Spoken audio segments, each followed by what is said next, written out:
Hello everyone, আমি চন্দন। চলছে আর্ডিনোর উপর বাংলা টিউটোরিয়াল সিরিজ। আজ আমাদের তৃতীয় পর্ব।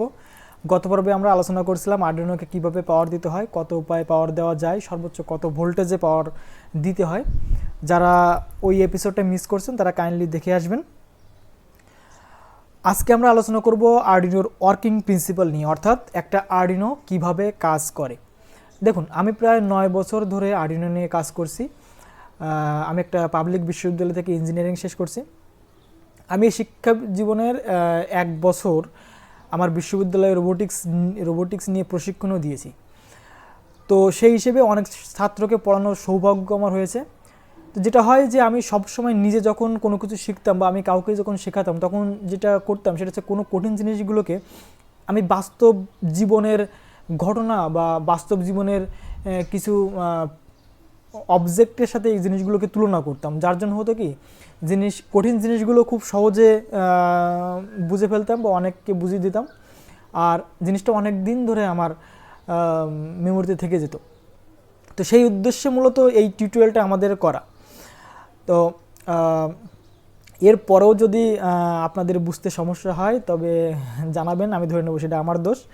তো চলুন শুরু করা যাক আর্ডিনোর ওয়ার্কিং প্রিন্সিপাল। তো দেখুন, আমরা যে বিষয়ে আলোচনা করছি সেটা হচ্ছে যে আর্ডিনোর ওয়ার্কিং প্রিন্সিপাল। তো আর্ডিনোর ওয়ার্কিং প্রিন্সিপাল বোঝার আগে আমরা আগে বুঝে নেব যে মানুষের ওয়ার্কিং প্রিন্সিপালটা আসলে কি।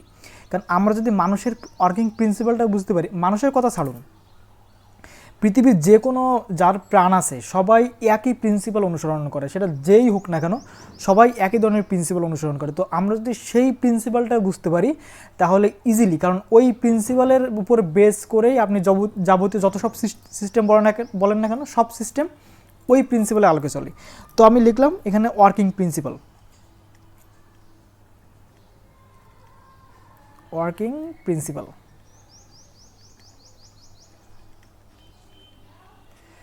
দেখুন, ওয়ার্কিং প্রিন্সিপাল একটা একজন মানুষ বলেন বা একজন গরু ছাগল ভেড়া যাই বলেন না কেন, সবাই সব কিছুরই 4টা বেসিক কনসেপ্টের উপরে দাঁড় করানো। কি কি? একটা হচ্ছে ইনপুট, একটা হচ্ছে আউটপুট, একটা হচ্ছে প্রসেসিং ইউনিট,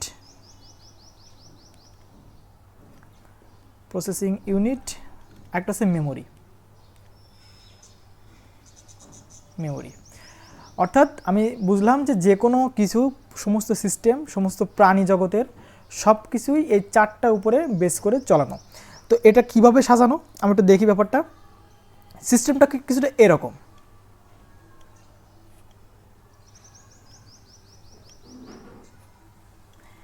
এটা হচ্ছে ইনপুট, এটা হচ্ছে আউটপুট, আর এটা হচ্ছে কি প্রসেসিং ইউনিট, আর এখানে আছে মেমোরি।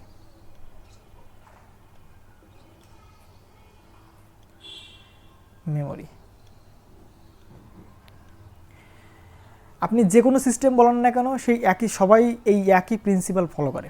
ধরুন আপনাকে একটা উদাহরণ দিই। আপনি যাচ্ছেন কোথাও, সাপোজ আপনি একটা পার্কে বেড়াতে গেলে আপনি যখন মনে করেন একজন আপনার ফ্রেন্ডকে দেখলেই অনেকদিন পরে ফ্রেন্ডকে দেখলেন, আপনি তার সাথে হ্যান্ডশেক করতে আগে গেলেন। দেখুন, এখানে কিন্তু এই প্রিন্সিপালই চলে। প্রথমত ইনপুট কি? ইনপুট হচ্ছে আপনার যে বন্ধু, সেই বন্ধুকে আপনি দেখলেন, চোখ দিয়ে দেখলেন, অর্থাৎ চোখটাই এখানে আপনার ইনপুট হিসেবে কাজ করলো। আপনার ইনপুট ডিভাইসটা এখানে কিন্তু চোখ। আপনি দেখলেন, আপনার মাথার ভিতরে এইটাই কাজ হলো যে হ্যাঁ ও আমার বন্ধু, রাইট? তাহলে কি করতে হবে? আমি তাকে একটা হ্যান্ডশেক করব। এখানে আপনি যে হ্যান্ডশেক করার জন্য হাতটা আগেই দিলেন, এটা হচ্ছে আপনার আউটপুট।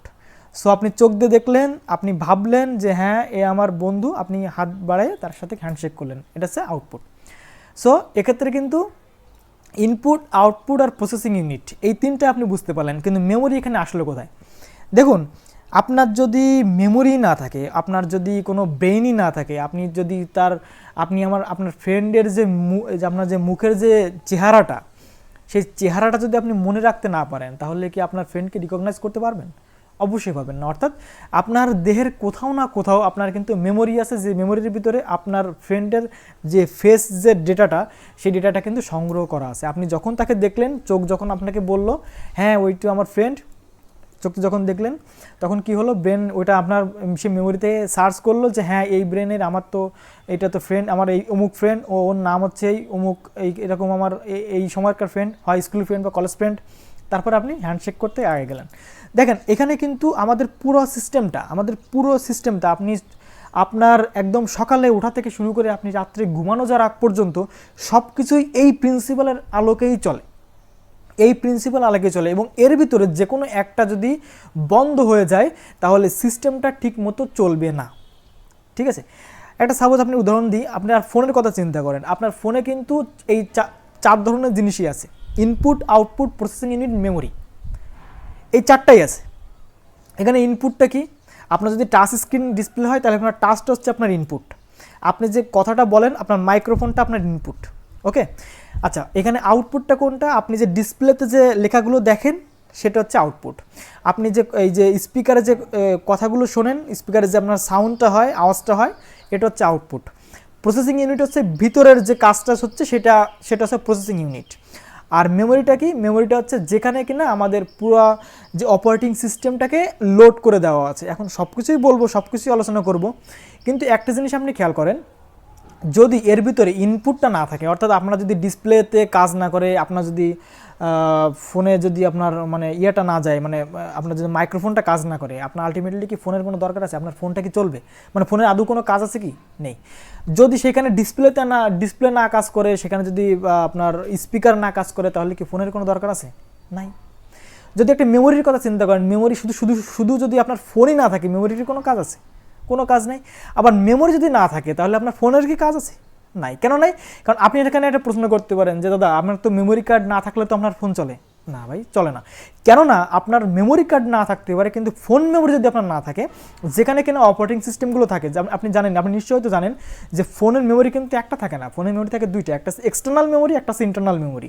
ইন্টারনাল মেমোরির ভিতরে কিন্তু যাবতীয় আমাদের অপারেটিং সিস্টেম বা যাবতীয় সব কিছু যেগুলো জিনিসপত্রগুলো আমাদের একটা ডিভাইসকে রান করতে কাজে লাগে, সেইগুলো যদি না থাকে তাহলে কিন্তু আমাদের পুরো প্রসেসিং ইউনিটটাই কিন্তু বাতিল হয়ে যায়। আর প্রসেসিং ইউনিট বাতিল মানে আমার কিন্তু মেমোরি কার্ডও কাজ করতেছে না, আমার কিন্তু ইনপুটে কাজ হচ্ছে না, আমার কিন্তু আউটপুটে কাজ। সুতরাং আমাদের যদি এই চারটের কোনো একটা জিনিস যদি আমার না থাকে, আর প্রসেসিং ইউনিটটা তো বললাম, প্রসেসিং ইউনিটটা কি, যে মেমোরিটা থাকলো, প্রসেসিং ইউনিট হচ্ছে আপনার ক্লক স্পিড। ঠিক আছে, আপনার যে ভিতরের যে আপনার ইন্টারনাল সার্কিটটা, যে সার্কিট দিয়ে আপনার ইনপুট, আউটপুট, মেমোরি এই জিনিসটাকে যে হ্যান্ডেল করে, সেটা হচ্ছে প্রসেসিং ইউনিট, আমি যেটা বললাম।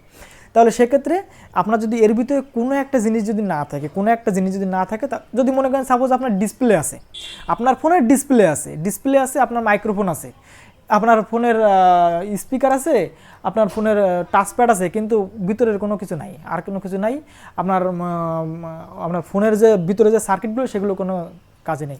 মূলত প্রসেসিং ইউনিটটা যদি না থাকে তাহলে তো কোনো কিছুরই দরকার নাই।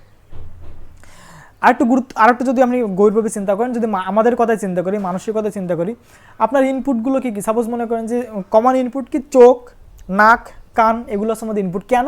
কারণ চোখ দিয়ে আমরা দেখি, তারপরে কান দিয়ে আমরা হচ্ছে শুনি, তারপরে নাক দিয়ে আমরা ঘ্রাণ নেই। ঠিক আছে, সো আমাদের কিন্তু ইনপুট ডিভাইস হচ্ছে এইগুলো। আউটপুট ডিভাইস আমাদের হাত, পা, এগুলো কিন্তু আমাদের আউটপুট ডিভাইস। অর্থাৎ আমাদের যে অ্যাকচুয়েটার যেগুলো আমাদের দিয়ে এগুলোকে অ্যাকচুয়েটার বলে, সেগুলো কিন্তু আমাদের আউটপুট ডিভাইস। আমাদের প্রসেসিং ইয়েটা কি, সেটা হচ্ছে আমাদের হার্ট। আমাদের প্রসেসিং যে ইউনিটটা সেটা হচ্ছে আমাদের হার্ট, আর মেমোরিটা হচ্ছে আমাদের ব্রেন। এখন ধরেন আপনার হার্টই নেই, তাহলে আপনার কি কোনো কাজে আসবে? আপনাকে দিয়ে কোনো কাজ হবে? কোনো কাজে কিন্তু হবে না। যদি আপনার ইনপুট না থাকে, অর্থাৎ আপনি তো একদম অসাড় হয়ে থাকবেন। আপনি কানেও শুনতে পাচ্ছেন না, আপনি চোখেও দেখতে পাচ্ছেন না, আপনার গায়ে টাচ করলে কোনো সেন্স নাই, তো সেক্ষেত্রে কি আপনার কাজ হবে? কোনো কিছু নেই। আপনার অ্যাকচুয়েটার কাজ করে না, অর্থাৎ হাত, পা, না, কোনো কিছুই কাজ করে না, সেক্ষেত্রে আপনার কি কোনো কাজ হবে? নাই। আপনার শুধু ব্রেন পড়ে আছে, আর কিচ্ছু নেই দেহে, তাহলে কোনো কাজ হবে না। সুতরাং একটা কমপ্লিট একটা সিস্টেম তৈরি করতে গেলে আমাদের এই চারটা জিনিস দরকার হয়, যেটা হচ্ছে ইনপুট, আউটপুট, প্রসেসিং ইউনিট এবং মেমোরি। যে কোনো ডিভাইস ঠিক একই বেজ অনুযায়ী চলে, যেটা আরডিনো এই একই প্রিন্সিপাল ফলো করে। আরডিনোর ক্ষেত্রে ইনপুট, আউটপুট নেওয়া সিস্টেম আছে, আরডিনোর ক্ষেত্রেও মেমোরি আছে, আরডিনোর ক্ষেত্রেও প্রসেসিং পাওয়ার আছে। ঠিক আছে, আমি যখন গত লেকচারে কথা বলছিলাম, গত লেকচারে কিন্তু আমি বলছিলাম যে আমাদের আর্ডিনোর 20টা হাত আছে, 20টা কান আছে, আমরা কিন্তু এগুলো বলছিলাম। এইগুলো নিয়েও আমরা কিন্তু ডিটেলসে আলোচনা করব। আমরা যখন পরবর্তীতে প্রজেক্টে যাব, পরবর্তী প্রজেক্ট যখন আমরা অনেক বেশি ডিটেলসে যখন যাব, তখন কিন্তু আমরা দেখব যে কিভাবে আমরা সেইগুলোকে ইনপুট হিসেবে কাজ করাতে পারি, কিভাবে সেগুলোকে আউটপুট হিসেবে কাজ করাতে পারি। আমাদের আমাদের আমাদের ইসে যেমন একটা ক্লক স্পিড আছে, 16 মেগাহার্টজের একটা ক্লক স্পিড আছে, আমাদের আর্ডিনো উনোতে আছে, সেগুলো আমরা আস্তে আস্তে দেখব। তো সেক্ষেত্রে আমরা একটা জিনিস জানলাম কি, যে আমাদের ওয়ার্কিং প্রিন্সিপাল এই 4টার উপরেই বেস করে চলে। ঠিক আছে, প্রত্যেকটা জিনিসেই এই 4টার উপরেই বেস করে চলে। এই 4টা জিনিস ছাড়া আসলে হয় না। আপনি এমন হতে পারে যে কোনো একটা জিনিসকে আপনি ইনপুটটা বাদ দিয়ে দিলেন, শুধু আউটপুটটা চলবে, সেক্ষেত্রে সিস্টেম হবে, কিন্তু কমপ্লিট সিস্টেম কিন্তু হবে না। ধরুন আপনি একটা বিয়ে বাড়ির লাইটটা দেখতেছেন, বিয়ে বাড়ি যখন লাইট জ্বালা দিচ্ছে তখন সে অটোমেটিক সে লাইট চলতেই থাকতেছে। এখানে আপনি আপনার উপরেও কোনো ডিপেন্ড নাই, কোনো সিস্টেমের উপর ডিপেন্ড নাই, লাইট চলতেই আছে। তো এইগুলো হচ্ছে কমপ্লিট সিস্টেম না। এইগুলো তৈরি করতে মাইক্রো কন্ট্রোলারের দরকার না। মাইক্রো কন্ট্রোলার যেখানেই আসে সেইখানেই এই 4টা জিনিসই আসে, অর্থাৎ যেখানে আর্ডিনো আসে, আর্ডিনো তো মাইক্রো কন্ট্রোলার বেস, তো সেক্ষেত্রে কিন্তু এই 4টাই আসে। একটা জিনিস কখনোই গুলিয়ে ফেলবেন না, সেটা হচ্ছে মাইক্রো প্রসেসর আর মাইক্রো কন্ট্রোলার, দুইটা কিন্তু এক জিনিস না। মাইক্রো প্রসেসর যেটা শুধু এই ইউনিটটাই থাকে, ঠিক আছে, জাস্ট প্রসেসিং ইউনিটটাই থাকে, সেটা হচ্ছে micro processor, not micro controller. Micro controller তখনই বলা হবে যখন তার সাথে এই 3টা জিনিস অ্যাড করে দেওয়া হবে। ঠিক আছে, তো আমরা একটা জিনিস জেনে গেলাম যে আমরা আর্ডিনোটা ঠিক একই অনুযায়ী চলে। আমরা যখনই কোনো কিছু নিয়ে আলোচনা করব, আমরা যে প্রজেক্টই করি না কেন, যেভাবেই করি না কেন, আমরা কিন্তু এই 4টা জিনিস কোনো না কোনোভাবে ঘুরিয়ে ফিরিয়ে আমাদের কাছেই আসবে। ঠিক আছে, তো আজকে আমরা আর বেশি কথা বলবো না, আজকে শুধু আমরা জেনে নিলাম আমাদের ওয়ার্কিং প্রিন্সিপালটা কি। এর পরের এপিসোডে আমরা দেখব যে আর্ডিনোর প্রত্যেকটা পিন বা প্রত্যেকটা হাত কিভাবে আমরা হাতের হিসেবে কাজ করাতে পারি, তার কাজ করাটার মানেটা কি বোঝায়। ঠিক আছে, তার শোনা, তার সেন্সিং, মানে তার শোনাটা, তাদের ইনপুট জিনিসটা কি বোঝায়, তার আউটপুট দেওয়াটা কি বোঝায়, এগুলো আমরা নেক্সটে বুঝবো। আজকে আমরা জেনে নিলাম যে আমাদের সিস্টেমটার ওয়ার্কিং প্রিন্সিপাল। Thank you.